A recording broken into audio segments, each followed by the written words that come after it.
G'day everyone, how you going? Hope you're having a good day today. And today we're doing a bit of an upgrade for a customer.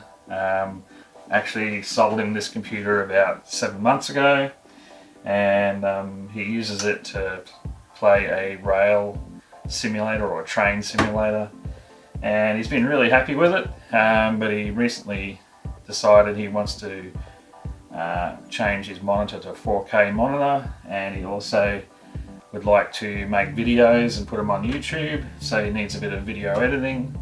So yeah, he's currently got a RX7800XT in there with 16 gig of VRAM, but yeah, he needs a bit more grunt now, so he's gone for the brand new RX9070XT. So here it is here.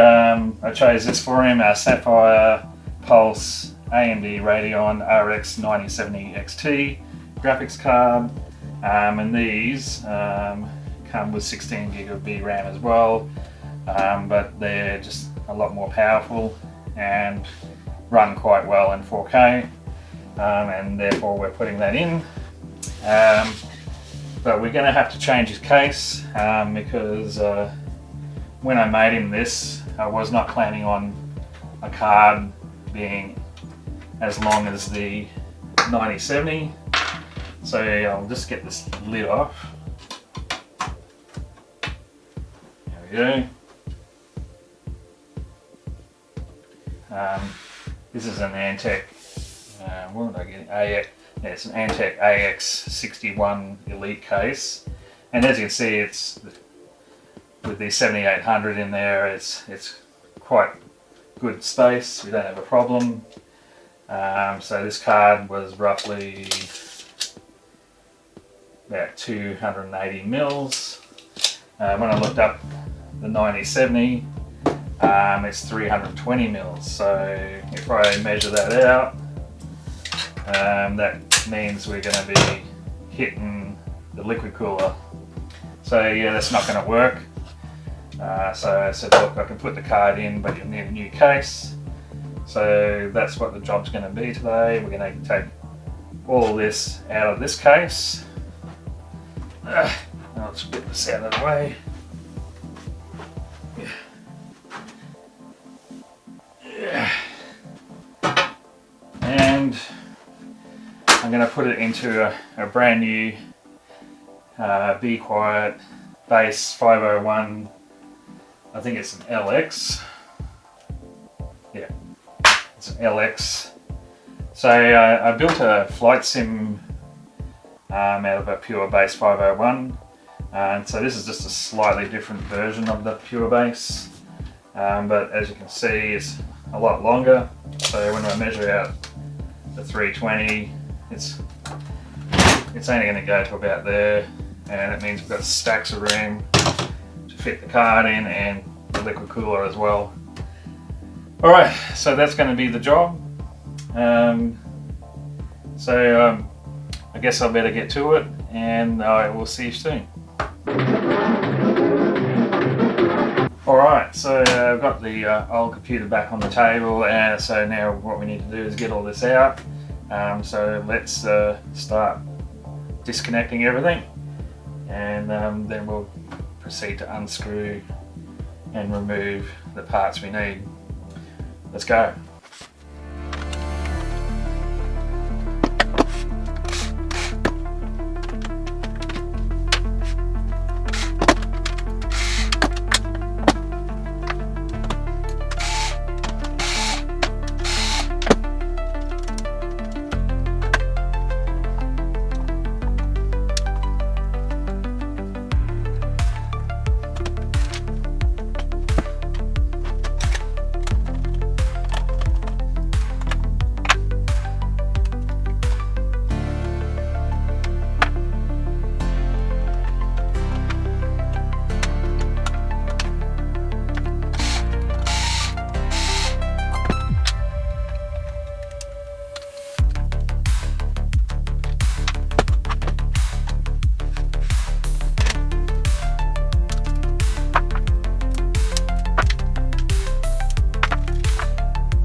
got it all out.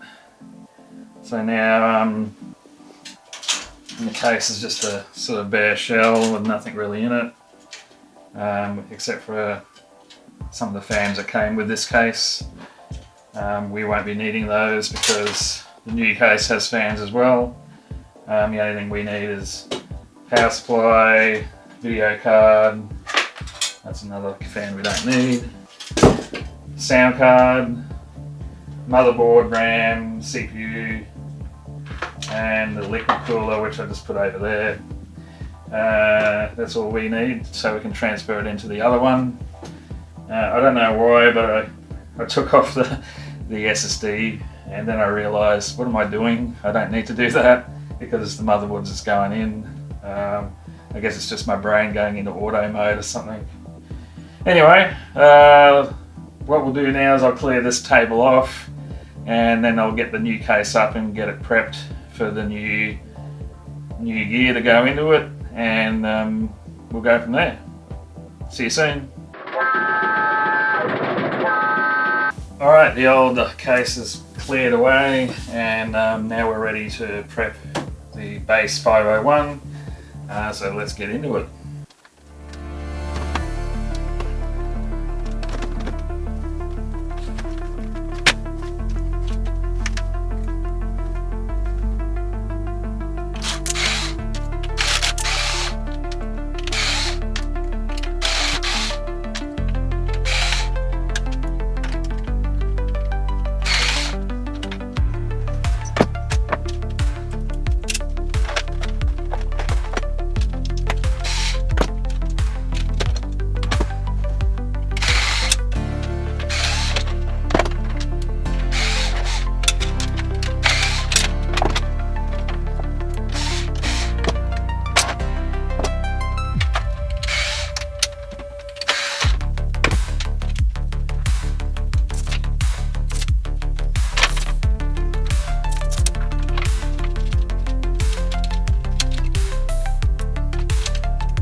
Alright, I thought I'd show you this because this is the Pure Base 501 LX, and it appears the difference with the LX is they include a slightly different controller on the one that I did, just the normal airflow one. It just had a small controller up the top here, but on the LX, because they include 4 RGB fans, they've actually included a fan and RGB controller that you can plug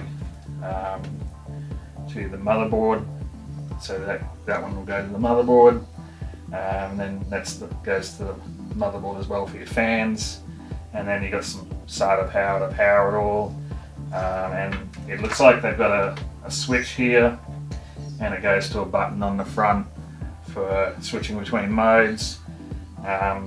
Most of the time with those sort of systems, if you hold the button down, it then defaults to whatever the motherboard tells it to do, and that's probably what I'll be doing, so I can control what the fans do.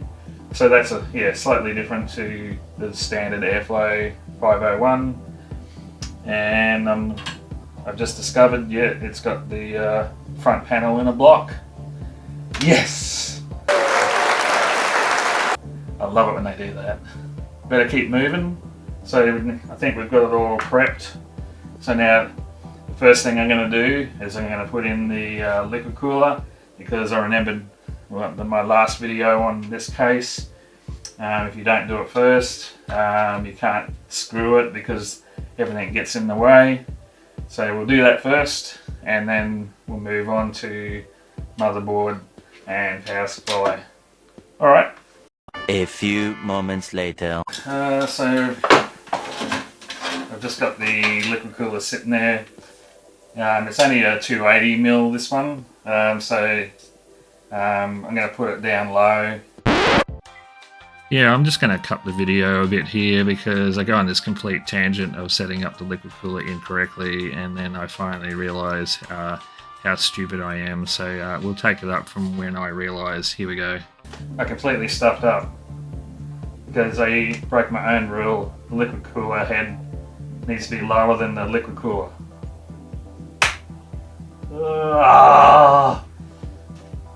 Why do I not use my brain? Alright, let's take all that off and move it up. Alright. I stuff up so you don't have to. Right. This is going to be one of those jobs that I get frustrated with, possibly. It's pretty hard to frustrate, but maybe this time it's... Alrighty. We finally got the front fans in position with the liquid cooler. This probably would have been easier if I just had a 360mm, but that's not what he bought, because we didn't need a 360mm. But now with the new case, it probably would have been easier. But anyway, we've got that done, so we can put the dust filter back on.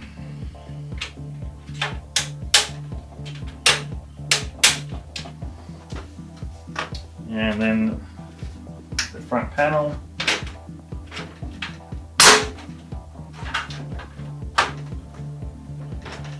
Alrighty, so we are ready to put the motherboard in, and then after that the power supply. We'll get there yet. A few moments later. Alright, so got the case laid down and in position with our liquid cooler head out of the way, and I've double checked that all the motherboard mounts are in place and in the right positions, so we're good to fit the motherboard in.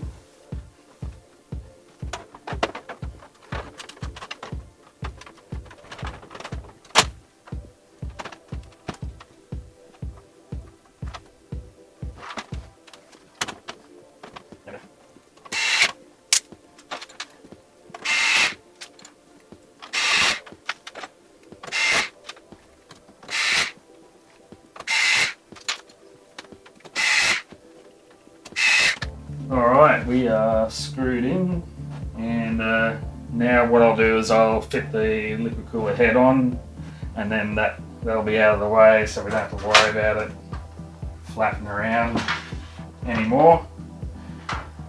So I'll get some paste on there, and then yeah, we'll do that.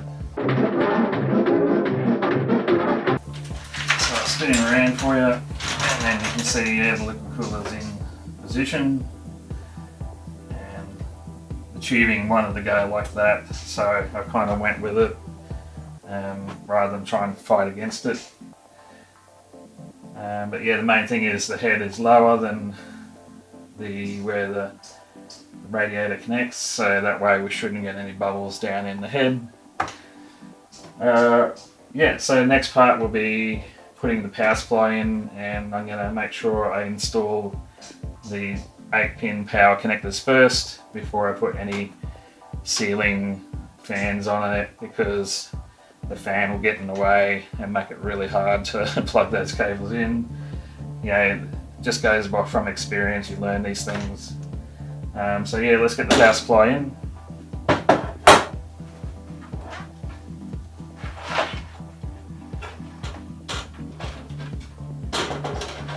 Right, so before I put the fans on the roof, installed the power supply, and I also connected the 8-pin power up here because it's just too hard to get your hands in there once you put the fans up the top. So the next step will be we'll put the 2 fans on the roof, and then we'll get all the wiring in position and connected, because once we put the video card and the sound card in, you won't be able to get to these connectors down here very easily. So we'll do the wiring before graphics, but before we do that, we do the fans, so we've got all the wiring ready. So yeah, we're getting there slowly. It's been a bit of a battle, this one, mainly because of my mistakes and not checking things. So yeah, I'm saving you the hassle, I'm telling you. Thanks! Love you! Well, this video is getting too long, so I had to chop out the whole wiring segment. So I've just got it straight to me finishing off the video card connection. The video card actually has PCI Express connectors, which is great. There's a lot of issues with 12-volt high power, so this just avoids all that, which is a nice change. No melting connectors to worry about. It also came with a really good anti-sag bracket that was fully adjustable. So hats off to AMD and Sapphire. Pretty good setup for the card that you get in the 9070XT. So I'll just go back into the video now and step off from just finishing off the card. There we go. We're ready for a basic turn on, and we'll see if this thing works. Hopefully I haven't done anything that stopped it working. But it will also be to check that all the fans work and all the lights work too, as well as the brand new video card. So I'll go and move it over to the bench and we'll turn him on. A few moments later. Alright, it's on the desk here, got it plugged in. I've flicked it on the power on the back here, and we'll turn it on and see what happens. I'm not in the mood for explosions today, so that's not going to happen today. I'm too tired for that stuff. Right. Too tired, you say? I think you need some motivation. Oh, I told you didn't want to do that. Anyway, after all that struggling, it's turning on. It's already loaded into his Windows environment, so straight in, no problem at all. And all the fans are lighting up, including the pump head. So it's looking really good. The only thing I'm noticing is his fans need to be recalibrated. That's it, I got it. Because they're running a little bit too fast and a bit loud. But that's only settings. I think we're up to a point where I'll turn it off, tidy up the cabling, and we'll put all the panels and everything back on and tune the fans, and then I'll get some benchmarks going on that new 9070XT, and we'll see what it can do. And there we go, the finished product with all the cabling tidied up and the panels put back on and the fans tuned. And I've set it to the orange color again because the customer liked that. So because we're running out of time, I'm just doing a voiceover and we'll quickly go into the results of the benchmarks. Alright, so we ran the Steel Nomad test, which is great for testing whether the graphics card can run more modern games, and we got a score of 7021.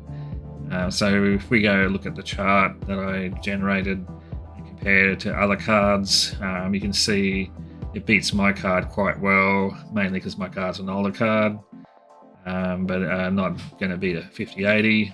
We jump to Time Spy, which is designed for testing older games. So you got a 22,676, which is quite good. And if we compare that onto the chart, the gap starts to get smaller between my card and this card. So yeah, similar performance. And then finally we go to superposition, and you can see here it's getting like an average of 105 frames a second roughly, and then we ended up with a score of 13,655, and this is when it was even more surprisingly similar to my 4070 Ti, which kind of shocked me. But so yeah, In modern games though, it absolutely smashes my card, but in older titles it looks like it's very similar performance. So here's the chart, and you'll see what I'm talking about. Not much in it. So yeah, that's it. This build's done. It's going to run his train sim really well, and he'll be able to video edit pretty well because I can video edit on my machine pretty well.